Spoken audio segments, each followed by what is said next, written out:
Yes, bana, leo ndani ya The Great Seljuk bana, mambo ni ya moto kweli kweli. Hatimaye Zubeda Hatun uso kwa uso na Bashul Hatun. Mwenyewe haamini macho yake. Lakini Zaidun anajirusha mtoni baada ya kubananishwa na mfalme Melik Shah. Huku Marcus anajichanganya, anaingia kwenye 18 za Sanjari. Wewe unafikiri nini kitatokea?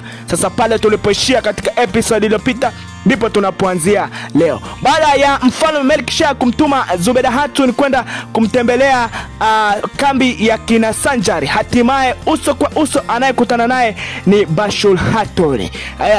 Zubeda Hatun mwenyewe anashangaa tu kusema, Bashul, ni wewe? Ye mwenyewe haamini macho yake kama huyu mama bado yuko hai, wakati kila mtu anajua Bashul Hatun alishafariki muda mrefu sana. Sasa twende zetu huku porini. Sanjari huyu hapa yuko pamoja na maskari zake. Baada ya kujua ni njia gani hawa mamluki watapitia, basi yeye ilibidi awavizie bana. Sasa anawaambia askari zake, tutashambulia kwa ishara kutoka kwangu ndugu zangu. Baada ya kuona maadui hivyo, Sanjari ndo atatoa maelekezo namna ya kushambulia. Huu mziki leo sio wa kitoto. Sasa twende huku bana kwenye kundi la Zaidun. Baada ya kubananishwa na mfalme Melik Shah, wakiwa huku bwana, Melik Shah ni upanga unatembea kinoma noma. Zaidun mambo yamekuwa ni magumu kinoma noma. Haamini mwenyewe mbele ya macho yake anamuona Melik Shah. Sasa atajitetea vipi wakati huyu ndiye mfalme wa sasa na ameshagundua nia zake nyingi ambazo alikuwa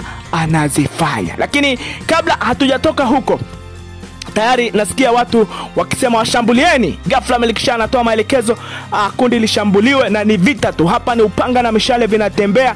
Yaani utaona jinsi gani watu wamechafuka na wako tayari kulipiza kisasi kwa namna yoyote ile. Sasa huku upande wa pili ni vita kali, panga na mishale vikiwa vinatembea. Sanjari pamoja na Marcus wamekutana. Bana, leo Marcus amejichanganya. Ana kinyongo sana na Sanjari kwa sababu huyu jamaa ndo alimkata mama yake Sanjari. Sasa unafikiri hizi hasira za Sanjari leo anazimalizia hapa? Cheki ngoma inapokwenda, upanga shingoni kwa Marcus. Hapa hana pa kwenda. Huku upande wa pili Faisali amekuja naye kuhakikisha kwamba anamuokoa baba yake ambaye ni Zaidun. Baada ya kumteka askari mmoja wa Kituruki, anauliza, Zaidun yuko wapi? Sema haraka, Zaidun yuko wapi? Lakini upande wa pili sasa tunamwona Zaidun baada ya kubananishwa na Melik Shah anaona hana njia yoyote ile na wala hawezi kujisalimisha mbele ya Melik Shah kwa sababu atakatwa kichwa. Anachokifanya, anachukua jukumu la kuamrisha farasi wake amrushe kwenye mto mkubwa